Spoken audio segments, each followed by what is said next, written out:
Hey there, this is Meredith Loughran with Ragin', and I wanted to let you know that we encourage and promote independent creators and their projects through organic interaction, consultations, and more.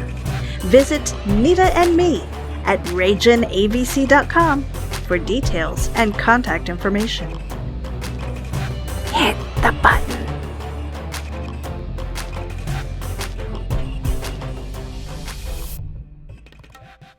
What's up, George? What's going on in the House of Craze today? Woo! In the House of Craze, we have lesser-known comics. We have 2 out of the 14 team member. One of them is Mark Bernal, and the other one is Jackie Ann Wiedemeyer. So they're coming up next. Let's get it!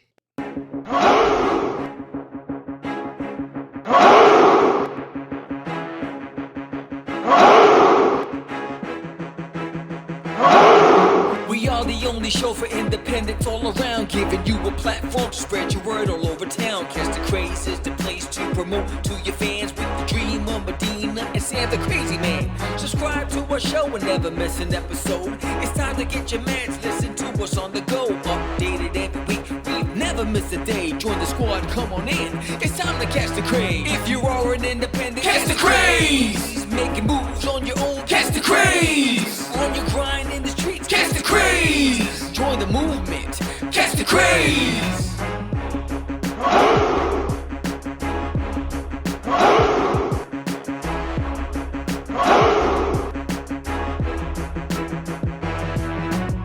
Yeah, George, we did it again. Come on now. You know you want to do it. Catch the Craze.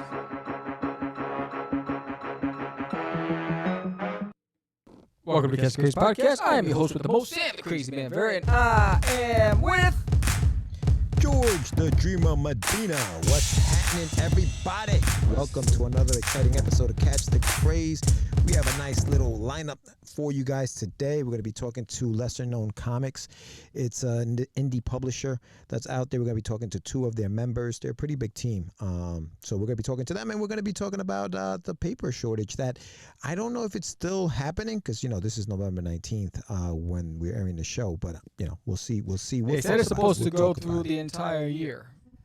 Yeah. So that's going to be the challenge. So, yeah, we'll definitely talk about that crap. So we're going to be talking about that later. But what's going on, Sammy? What's going on? We are in the 3rd week of Forbidden campaign on both Kickstarter and Indiegogo. And if you have not done so already, please pledge. So the Forbidden campaign is running right now.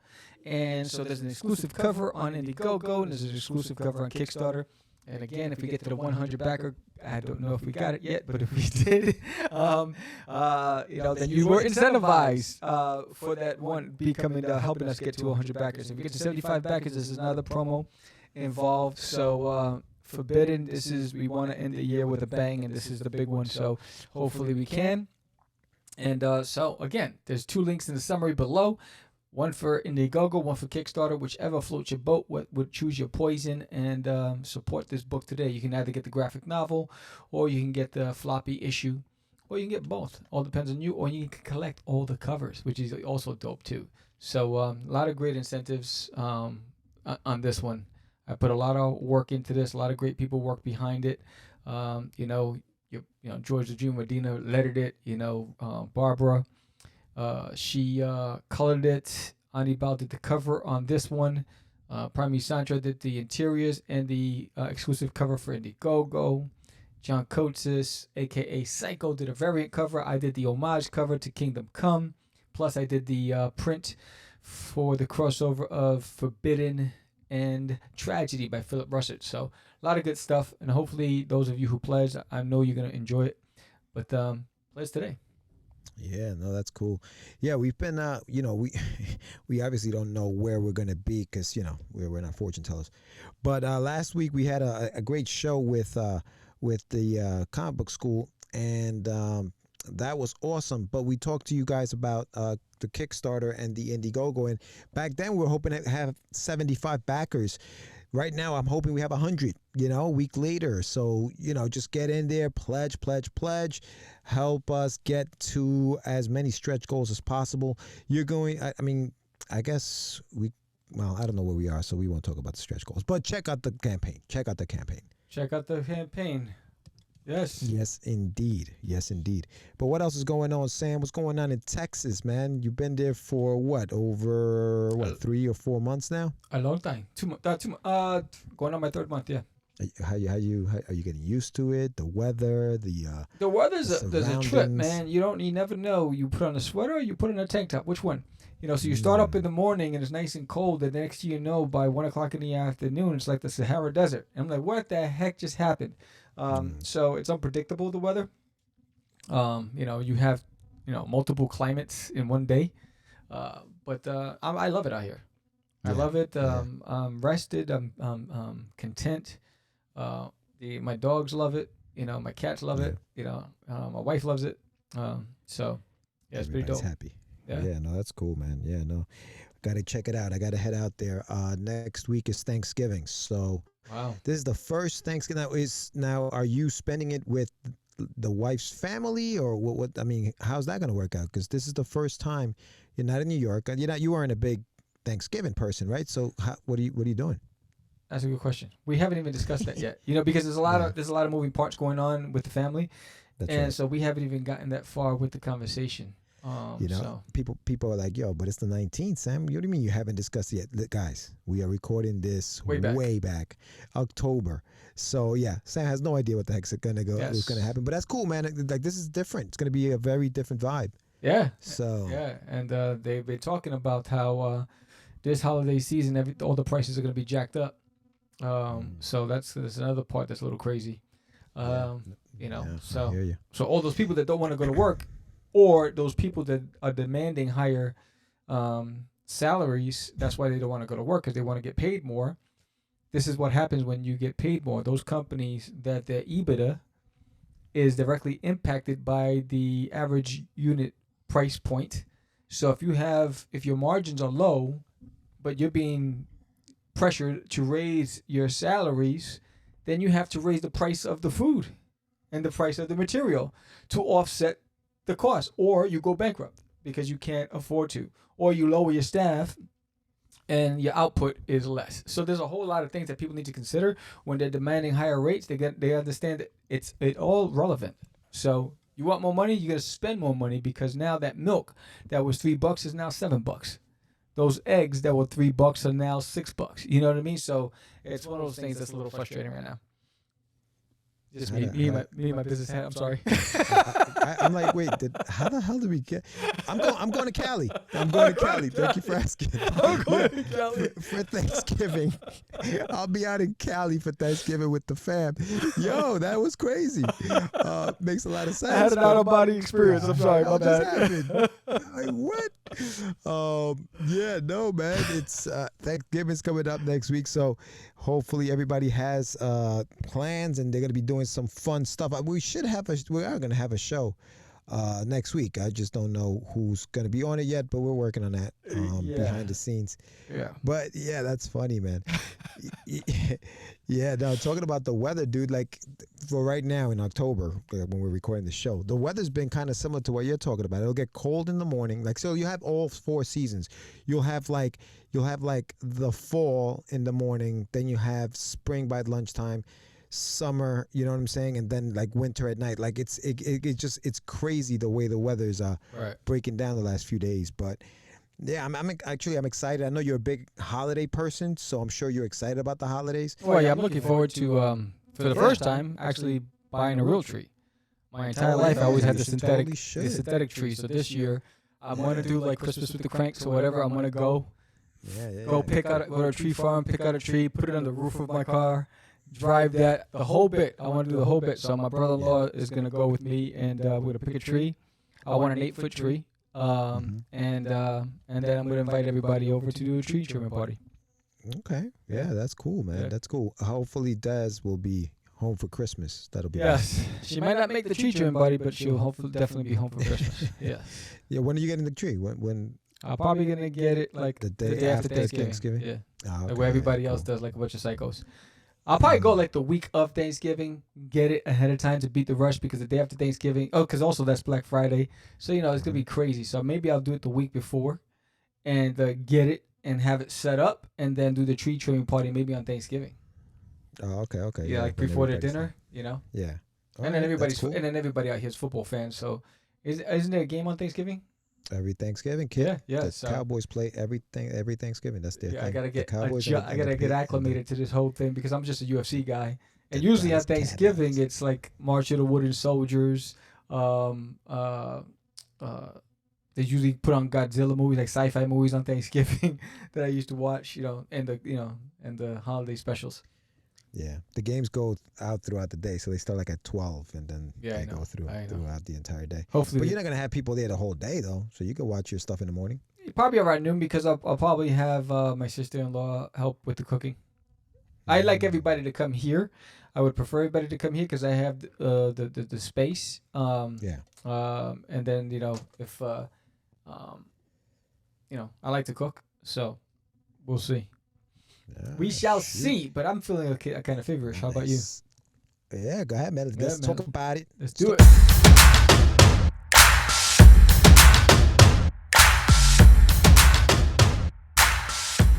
It's time for your medicine.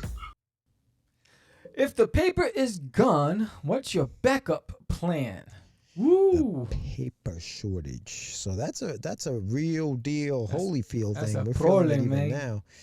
And looking into the future, what you said, they're saying it's going to last until the end of the year.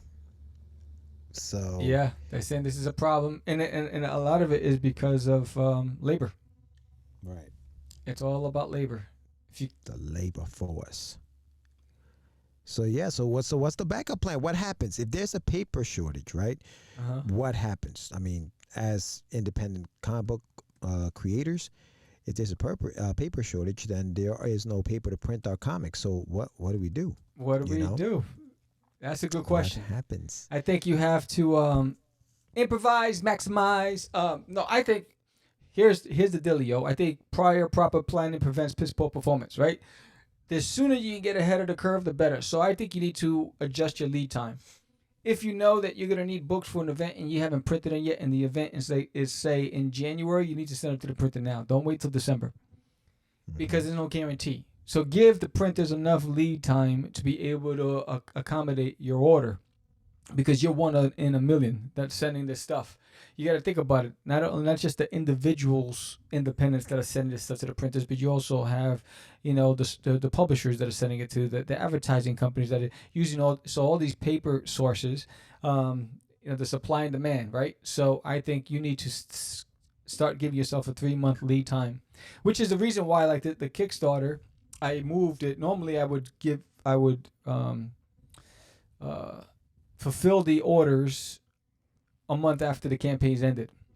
But this time I moved it a couple months because of the paper issue. If I get my stuff early, then everybody gets their stuff early, way ahead of the date that I put.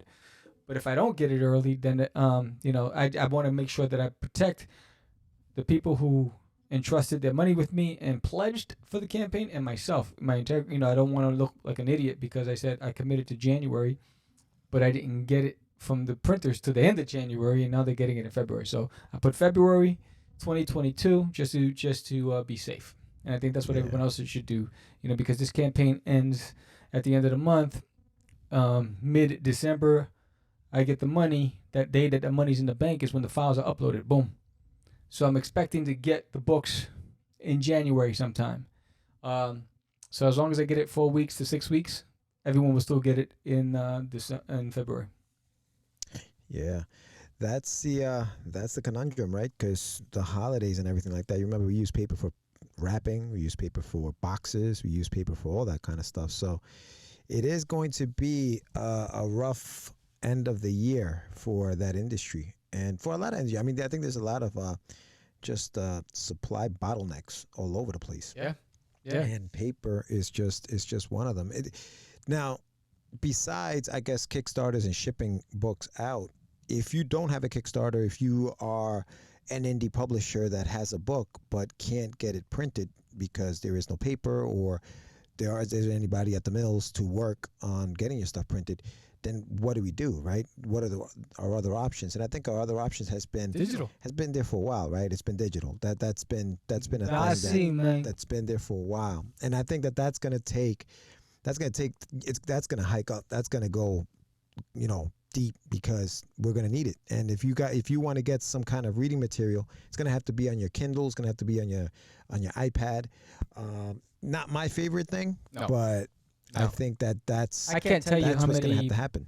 Other than for what's in the box, because it's easier for me to do what's in the box with the book on the screen, and just scroll. Outside of that, I prefer reading it and having it in my hand.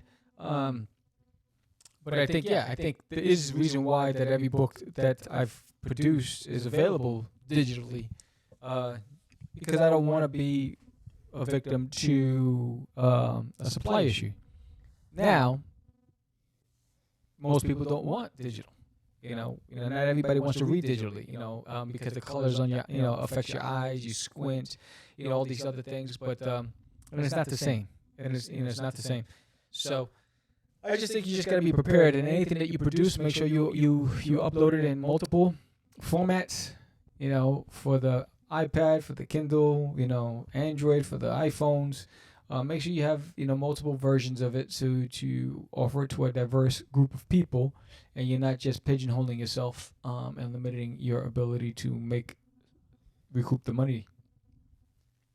Yeah, I think also if you're not, for those that aren't running a Kickstarter campaign, it's probably best to start printing books out now, just to have them, just to have inventory for if people want to order it.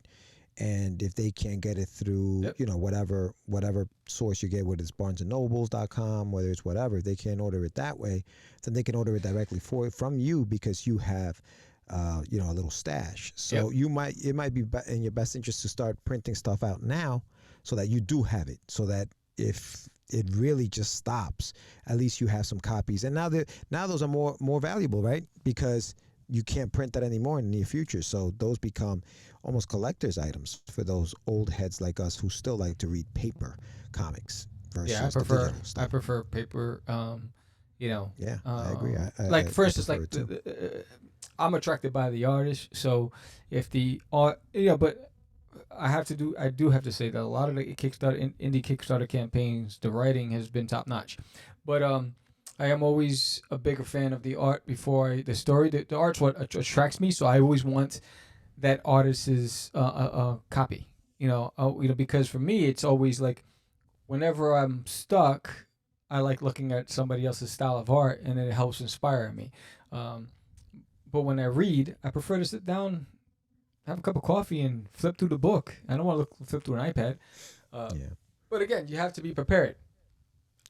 Be prepared. Yeah, it's funny. We talk about how we like to read it on just flip through the pages, and I think that's it might be a generational thing, because a lot of my nephews are younger, and obviously they have no problem just scrolling all day through their phones. They don't need the messed up part about that is that they don't really read comics. So it doesn't really make a difference to them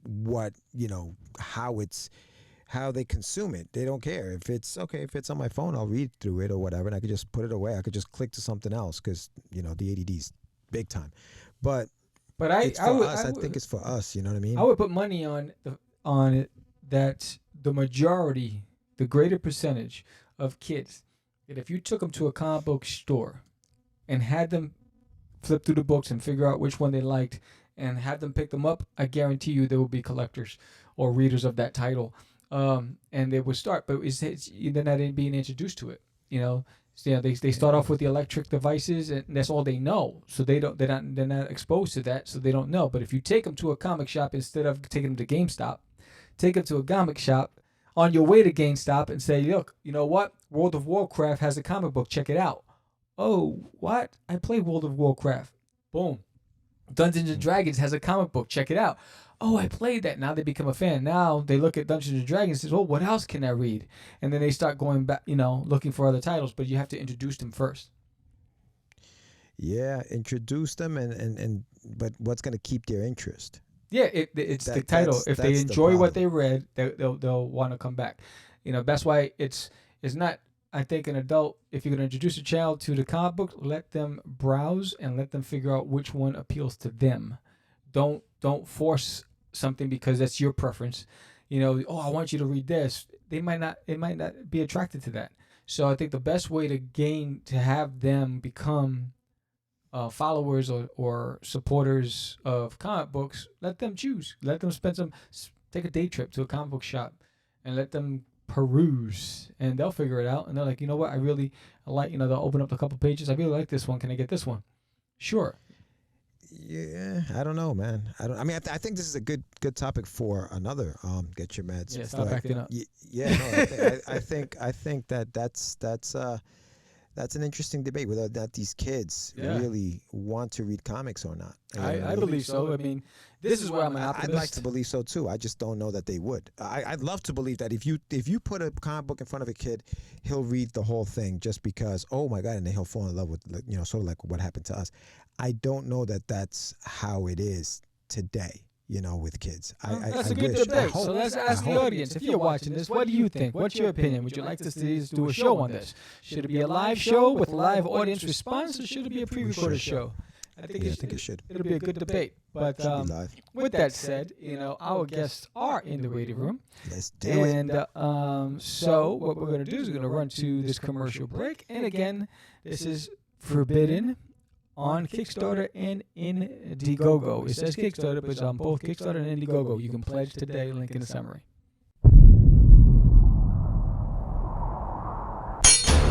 He killed his father. A curse on his people. Betraying his family in search of the truth. Awakening the evil behind the curse. Now they must race to save their people, or die trying.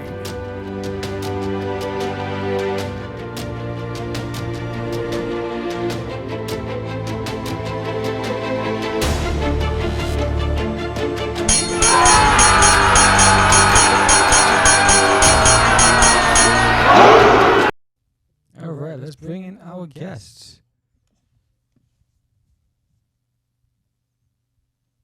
Hello there. There he is. Hey, how's it going, guys? What's up? Nice. What's up? What's going on? How you doing? Looks Good. like Thank you. What's up, guys? Thank you for coming on. Appreciate it. And very much. I got the email this morning or what was it, yesterday, and the Kickstarter I just ran us ragged. It was the most like up to the last minute finish, I think, maybe in Kickstarter history. I've never seen anything like it. Well, you made it, and we're happy about that. But for all those watching, thank you for coming back to Catch the Craze. We are here with Mark Bernal. That's me. Yes, and we are here with Jackie Ann Wiedemeyer. Wiedemeyer. Damn it. See, I like to watch George tear up these names. I'm all for like 500 the whole time I've been doing this. But welcome, guys. Thank you so much for coming on the show. I'm glad that you had a successful Kickstarter, right? We good thumbs up. Very successful. Thumbs up. And and now, just so you guys know, okay, we're going to lift the curtain right now. We are recording this show on October 27th. It won't air until November 19th. Okay, so we are recording in the past for the future, but in the present. So here we go. We're gonna start. We're gonna go. We'll ask you questions, and we'll get to know you a little bit better. Yes. So I'll let Sammy start. Go So ahead, before Sam. we ask, I mean, I like your FBI forensic board behind you. It's so funny. Sam's you went there. I went to the nice, clean background that Jackie has over there. I'm like, oh, that's nice. Look at that painting back there. Like, that's nice. All I thought it was CSI. I was looking at it like I'm trying to figure out how many bodies on that board. But yes, why don't you guys introduce yourselves, your name and what you do? Yeah, so the backgrounds are completely analogous to like our jobs in the company anyway. So Mark Bernal, I'm founder, writer of Lesser Known Comics. So I started with making a graphic novel that kind of spiraled out into like hiring on way too many artists to work on way too many projects at the same time. This is all just the idea wall stuff. Nice. And it all gets funneled to Jackie, who makes this look more like what's sitting behind her. Right. That's perfect. That is actually the perfect description of how that happens. What about you, Jackie? Tell us a little bit about you.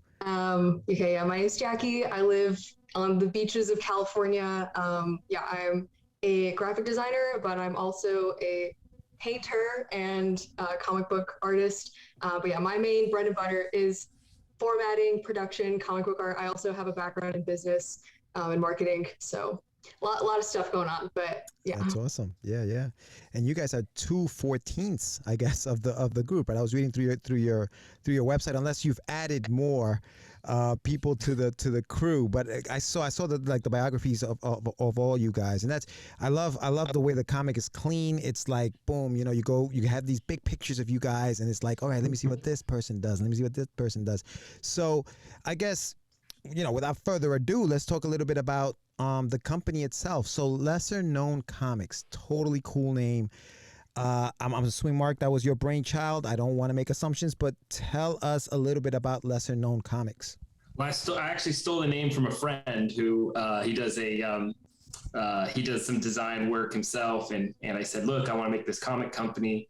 His thing is Lesser Known Design. I was like, maybe we make it Lesser Known Comics, so then later down the road we can kind of, and he was like, yeah, go for it. And then also, like, our preliminary, before Jackie came on board, all our designs had Lesser Known written on it. So I was like, I'm gonna save some money there. But yeah, like I said, I started to make, I said, I want to make a graphic novel, started reaching out to artists to try and to make that happen. And I was trying out 3 of them to see, like, who do I want to be the lead, illustrator for this thing. And I loved all of them. And I was like, okay, well, what if we just break down the story into separate parts of the universe, and they can start telling stories that will, kind of come together at one point. And those guys kind of served as as a lightning rod to, like, other illustrators. So people started showing up and saying, hey, can I make a comic book with you too? And I think Charlie was one of the first ones. She did our black, white, and hot pink issue. You can see it, the cover for it here, and then Jackie approached me. She was still in college, and she was like, hey, I'd like to get involved in this. And everything she touches turns to gold. So it was like, it totally flew against the whole, like, oh, it's a college intern, like, don't let them do too much, like, it was more like, no, just, like, throw stuff at Jackie, because she was smart enough to be like, I'm gonna do everything I can. I'll ask people in my class, I'll ask my professors, and she's just, I was getting, like, the insight and wisdom of, like, 20 people in one, just all getting funneled through, Jackie. Nice. That was a happy mistake, man. That was awesome. Yeah. I guess, like, my origin story is, so I am making a graphic novel, but it's still, like, in the works. And I don't know if Mark liked a post or something, saw the Instagram, and I was like, this is it. And, like, I just reached out to him, and I was like, you just got to put yourself out there. I was like, hey, do you need a graphic designer? And he's like, I could use one of you. And I'm like, great, I'm one of me. I'm going to work here now and let me clean it up. That's awesome. That's awesome. That's great. Yeah, so I just want to go back a little bit. What inspired you to want to start your own business? So, if someone told me a year ago that I was going to start a comic book company, I had no intention of it. My wife certainly had no intention of it. My wife was pregnant at the time, so now we got a newborn. And she kind of, I didn't really even know it was happening until it was, like, too late. She, like, peeked her head in the office, and she's like, there's a conference call with a lot of people, Mark. Just be honest with me.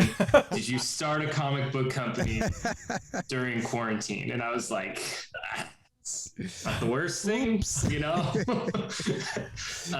and yeah, it's just where I think it became like a company was one of our illustrators, Katie, who intimidates the hell out of both me and Jackie. She's extremely good, and but she's got that Wisconsin, like, no nonsense, but she was telling me what it was like for artists out there, and just how dehumanizing it can be, you know. And she's a big gamer as well, and she was like, what am I gonna, you know, bust my ass to work for, you know, Blizzard, and then everyone hears the horror stories about what it's like for artists there.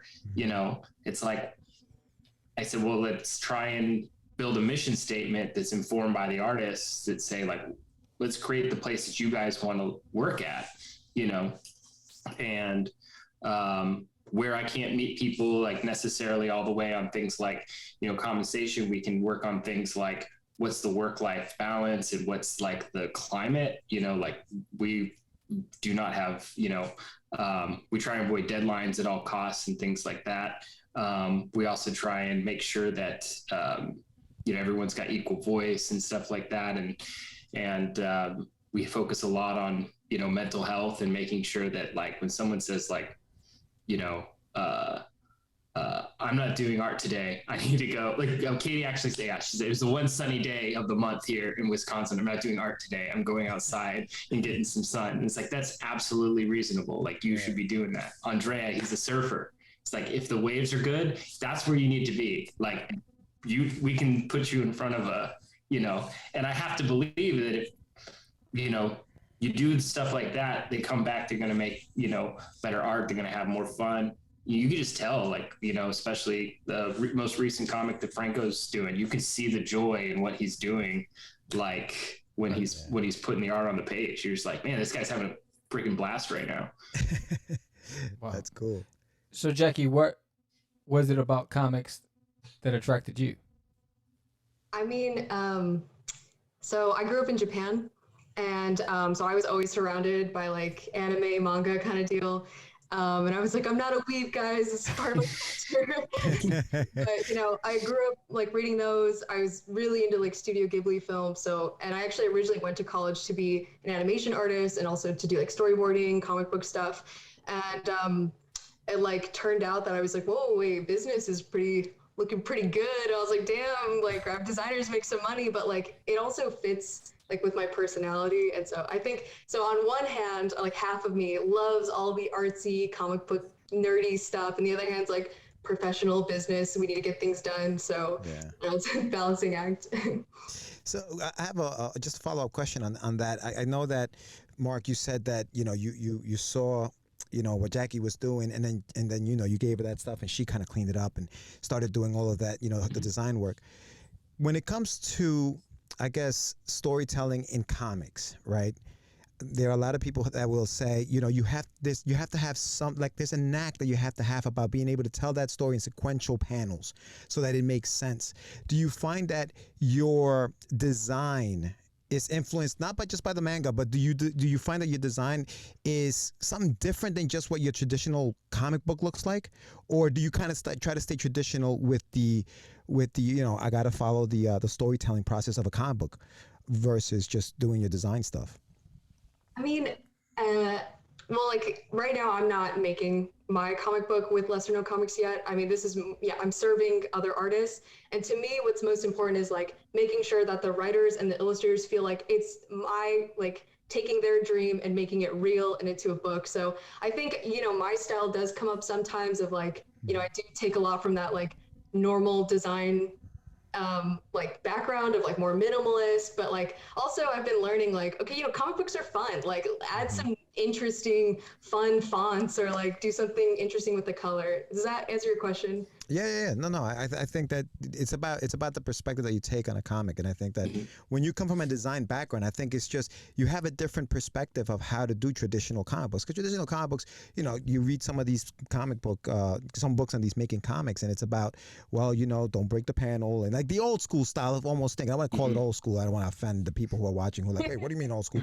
But like, you know, like the more traditional, you know, like when Todd McFarlane was doing Spider-Man, he was breaking panels. You're like, hey, what are you doing, Todd? Slow down. That's not the way we draw comics around here. But that's what people wanted, right? People wanted something different, something fresh. And it just looking through some of the books and the books that you have on your website, it looks like you guys are kind of doing that.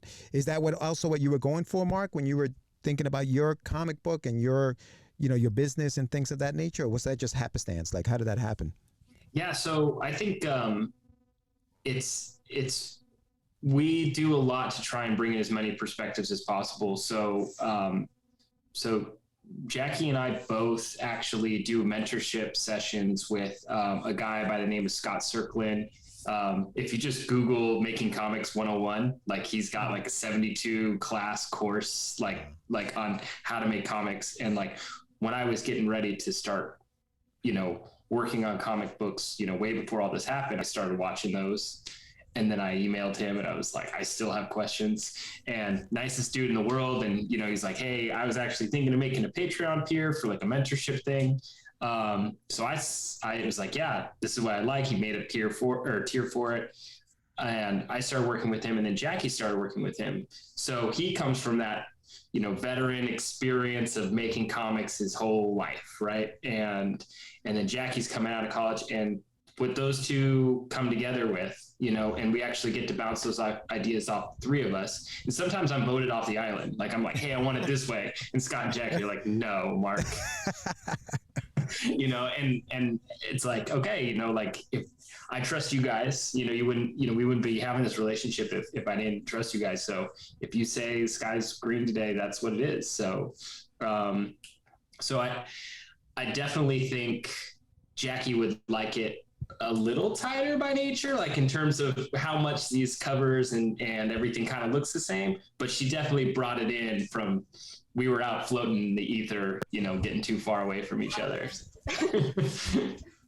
So that's what a lot of it, when I'm listening to what you're saying, is I'm thinking about values, and somehow you applied your values that you were brought up with to your business. What made you go that route?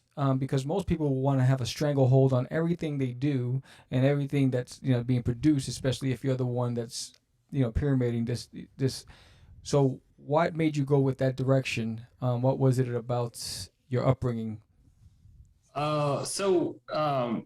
Surprisingly enough, I think it's most informed from I spent 16, 17 years in the Army, and I'm used to situations where, I was an officer and I had, sergeants that were in charge of things. And the good sergeants, once you give them the mission, they say like, hey, all right, shut up. You can leave the room now, sir. Like, we don't need you. We don't need you to tell us how to take that hill. We just need to know that's the hill, right.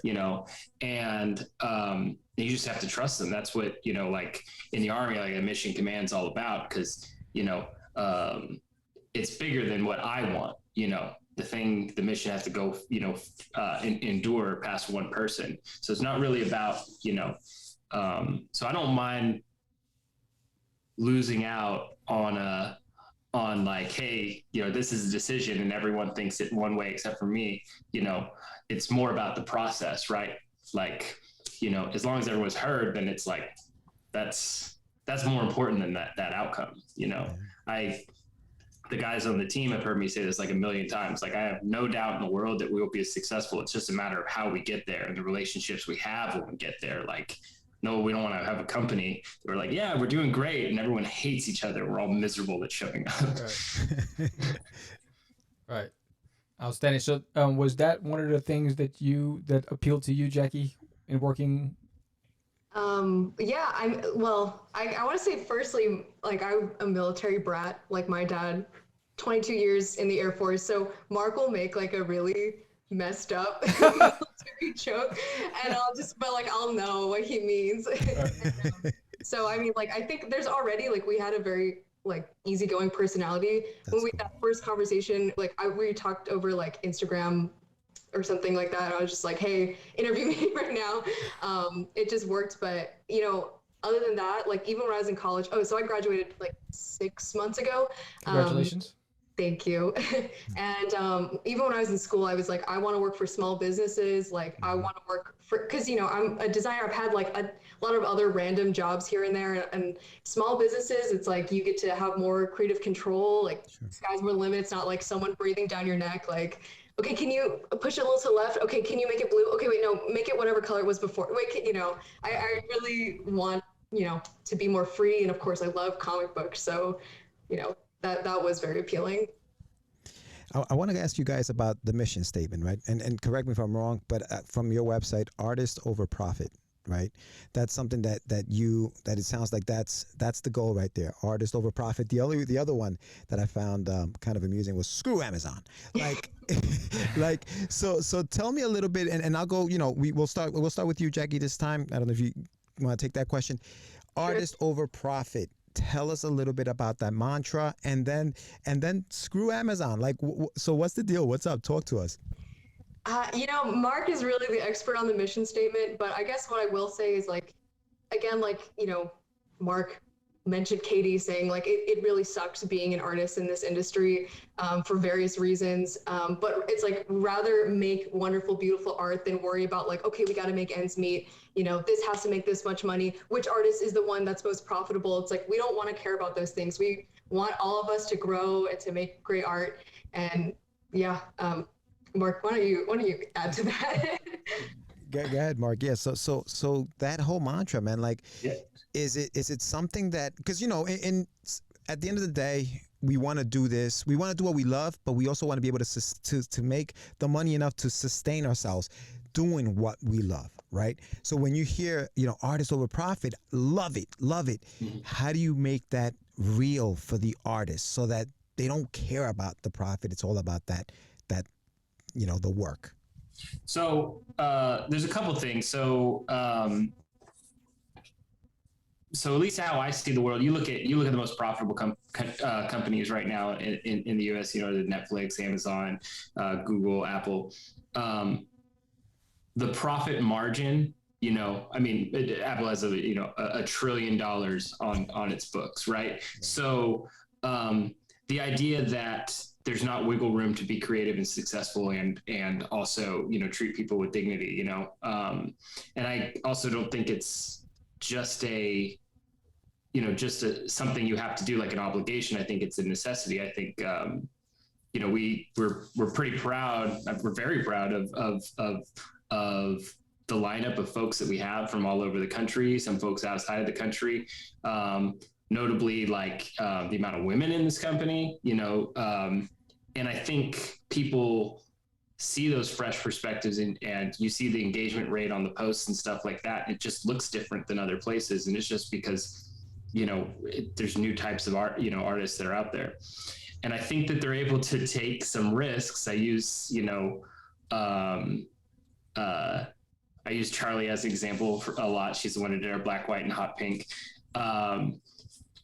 We do things on flat rate, which means no matter how many pages you produce, like, you get paid that same thing. Like, you're here to do dope art, whether it makes up this many pages or whatever. So this also makes, gives them more freedom to say, hey, I got an idea for a comic and I really want to do it, and it's like, because they know that the conversation is not going to change because they're, veering off of a place that I didn't, set out, because like, it makes little sense to me to say, oh, I want you to be creative people, but within the narrow parameters in which I want you to be creative. Like, that's very counterintuitive, and also sometimes people need time off. Sometimes things come up. One of our artists got like, really sick during, a portion, actually a couple of them got, had some time where it took them out of commission, and we shouldn't save money. They shouldn't lose compensation because they're out, so their compensation didn't change, for that time period. And then we get happy coincidences of like, one of the really awesome like stickers we have, Katie made it because she was like, oh yeah, I couldn't do line work anymore, so I just made this design while watching Netflix, and it's super badass. And we're like, and like any other company, right? She was like slacking off during that time. Sure. Yeah. And it's just like, it's not the place I want to, run, and I have to believe that it's going to work out better. It's just, you just trust people. That's awesome. So let's talk about your body of work. You have multiple titles. How do you put them in the pipeline? How do you schedule release? What are your intentions for your titles? So the big thing we have is right now we've been putting the majority of our titles under lesser known comics number 1 through, we're up to we've released 7, and we have 8, 9, and 8 and 9 already done, just not lettered. So all these characters are getting introduced. They'll have spin-off titles with, their own names and things like that. And we've just, we've been using those kind of as ways to get artists, hey, why don't you come in, make a mini with us, take a chunk of this universe, make it your own. And then if you're having fun and we're having fun, like, we'll just keep doing this, And so we have those. And then in addition to that, we have Condry, World Eater, Roswell, the Hara. So I worked at the mall. And then Charlie just finished the Glory Hole. So I like how you just threw that in there. Hey, in the Glory Hole. It's funny because she says, I got an idea, just hear me out. So those are creator owned, they make it, they bring it to us, we put it out, and our business model is kind of like, I have no doubt in my mind that someone's going to come to Charlie at some point and offer her a godless amount of money, to take her work somewhere else. And I hope the best, and it's you should do that. And I want us to be that place where people can come and get discovered. Hopefully I can grow the company to a place where I can keep nurturing that growth to a certain extent, but I'm realistic as well. Some of these people are just straight up rock stars, they're going to outpace me, way faster than I could ever keep up. What about you, Jackie? And what do you have? What are some of your projects? Oh, I mean, I basically everything Mark just said. So he'll write it, or someone will write it. Illustrator, come and illustrate it, and then it gets sent to me. And then what I do is I'm like, okay, this little area would be a really good bookmark. This little section would be a good postcard, and then I do all that stuff. And then I'm like, okay, I need to take these beautiful illustrations and put them in a book. And that sounds pretty easy, but sometimes it gets kind of confusing. And we're a newer company, so we're like, okay, we need to have real templates, standardization. So that's kind of my job. And kind of like what you were saying earlier, my job is to serve the artist. So Kieran, who does Condry, he likes to have all these cool little artifacts on the sides of the page. So if there's a scribble that goes out the edge, or watercolor blotches out the side, those all go into the book and the finished product, versus someone who has a much cleaner look, like Katie, keep mentioning her, hers is very clean, white border edges. And so I have to talk to the artist to make sure that that's what they intend for their work to look like, and to make merchandise that also reflect their vision. Cool. Yeah, it sounds like a pretty intense job. There's a lot that goes into that, because just designing, it's not, I mean, I guess when you love it, it's easy, but when you think about it, it's intricate. There's an intricacy, and there are nuances to a good design, right? Because what's a good design? What's a bad design? What's gonna, where's your eye gonna go? What do you want it to do? So yeah, no, good stuff. You guys, and I noticed that on your website, you can download these books for free. Add them to the cart, $0, and you can read all of these books for nothing. So if you guys are watching and you need some comic books to read, you need to download these books today and read them on your iPad, or whatever you have, and your phone. I mean, you can just bring these things on your phone and just read them through on the phone. So that's dope that you guys are doing that. I love that. Yeah, I talked to a lot of retailers, and they said, the digital sales and digital stuff doesn't really impact physical sales, and I've visited over 36 shops across, different parts of the US, and it's across the board. It's a digital, it's not impact us, if anything, it's growing the readership, right? Because there's some human driving force for most of us. It's yeah, but now I have to hold it. I love this thing, and now I need to hold it in physical form, yeah, I think, so, and we're new, right? So I imagine first 3 to 5 years, we're gonna give away quite a few comic books. Yeah. And the comic books, they range, they're getting progressively longer, because all of this is also about us. I call this our preseason a lot, because it's you learn some pretty tough decisions. So before Jackie came on board, we put out a book that didn't have our website anywhere on it. So it's here's 2,000 copies of comic books that don't have like our social media handles or anything like that. And you're just like, those are not in the how to make a comic like books. That was not, you know, those are just lessons you're going to learn. Nice. One of the other ones is, you know, just like, Jackie can answer this. There are multiple versions of black. There's not like, and what the hex value of the black it said will haunt you. And she'll tell me sometimes, she'll be like, I'll be like, what's going on with this PDF? She's like, it's haunted. You know, I will, you know, get the ghosts out of there, but it's, you know, and those things, like, they don't warn you that Photoshop will glitch out on you and InDesign will show things that aren't there, you know, or whatever. And you just need to keep making comics over and over, and have somebody that you want to learn with, you know, that'll guide you, Sherpa you up that mountain. Wow. Nice. So, social handles, how can people reach you? If someone wanted to pitch you something, what's that process look like? Big thing, probably contact@lesserknowncomics.com. That's the email address. So that goes to Brianna, and she'll kind of help, like, hey, you know, let's see, because a lot of times people will say, oh, I have an idea for like a comic, and it's like, oh, we got like 20 ideas for comics. Like, let's, you know, the best thing you can do is just at least have like a page, right? So that you can say, like, you know, this is my vision. This is how art would flow, you know, from, you know, left to right when I create it. So like a page or some past work or whatever. And it doesn't have to be perfect either, right? You see things that are like, you know, if they're just pencils, you know, like, you know, see it. And then the other thing is being persistent, you know, like comic creators out there, like artists that like take a page out of Jackie's book. She's like, hi, I'm here. You will interview me now. You know, I mean, she was much more polite and like whatever about it, but like, you know, let me know if you're interested, like that, you know, like the amount of shiny objects I'll see, but just by the end of the day, like we won't get back to that, you know. But people who check in and say, hey, you know, I'm still making this, you know, this is something new that I made or whatever.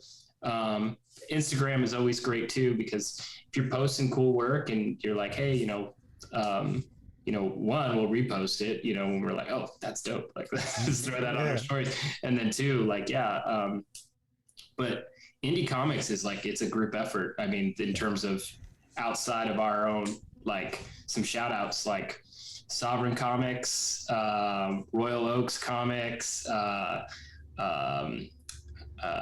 gosh, what's Dave and the Thoughtscape guys? I don't know if they actually have like a larger umbrella, Dave Law, but there's so many people that like, you just got to get in that group and ask the questions, and they're just so warm and so patient. Like, yeah, Tyrone from Sovereign, the amount of dumb questions that dude answers for me, like any given, like, it's just, you know, but yeah, so you may rub elbows with us for longer than you actually work with us, but you know, that's also how we also gauge personalities and find out if things are a good fit, you know, like, hey, I like this guy, or this, I like, you know, this chick's like, you know, really got something figured out that we don't have, you know, and you know, we'll find a home for people if that's the case. Jackie, someone wanted to reach you for your services, how would they do that? Yeah, I am design on Instagram, design.JackieAnne, ANNE. And then my main account is art.JackieAnne. So that's it really. I have a website, it's broken though, so let's not talk about it.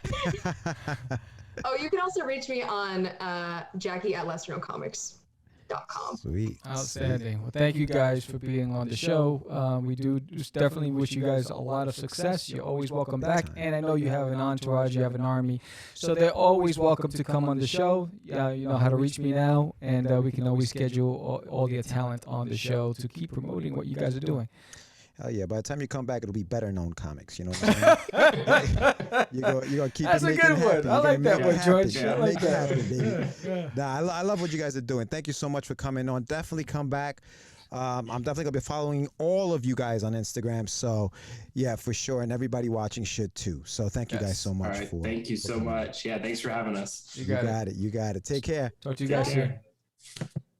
Peace. All right. So that was Lesser Known Comics, and their link is in the summary. Check them out. Forbidden right now on Kickstarter and Indiegogo. Pledge today. With that said, I don't have anything else. Do you, George? We don't have time for anything else. We out. We out. And Peace. I'm Sam the Crazy Man Vera. Oh, George the Jimmy Medina. That's the wrong one. We're out. It's just easy. It's not. Crazy. Acquiesce. No, I was talking about my friend Acquiesce. I met him. Say my name. Say my name. Right? This is what you were thinking? Oh, my God. He described me. He said, I'm the idiot. What? Catch the Craze. You're listening to Catch the Craze. You're listening to Catch the Craze. To Catch the Craze. You are listening to Catch the Craze. Catch the Craze. You're listening to Catch the Craze. Candy girl.